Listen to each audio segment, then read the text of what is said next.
दहशतवाद्यांचा पेशावरमधला भ्याड हल्ला हा मानवतेला कलंक असल्याचं म्हणत ज्येष्ठ समाजसेवक अण्णा हजारेंनी चिमुकल्यांवरच्या या हल्ल्याचा निषेध केलाय। निरपराध चिमुकल्यांना मारून अतिरेक्यांनी काय मिळवलं असा सवाल करणाऱ्या अण्णांनी दहशतवाद्यांना भर चौकात फाशी दिली पाहिजे असं मतही व्यक्त केलंय। तालिबानच्या अतिरेक्याने जो काल पाकिस्तानमध्ये पेशावरमध्ये विद्यार्थ्यांवरती जो हल्ला केला हा मानवतेला एक कलंक आहे असं आमचं मत आहे।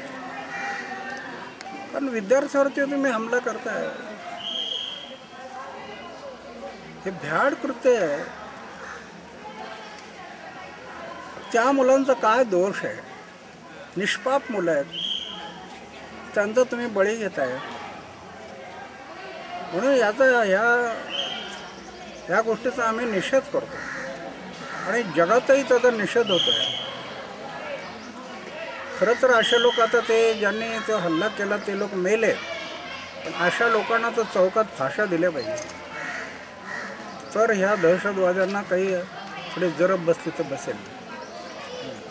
अशा प्रकारचे तुम्ही दहशतवाद निर्माण करून जगामध्ये लोकांना वेठीला धरताय, ही बाब बरोबर नाही। तर आम्ही या गोष्टीचा निषेध करतो।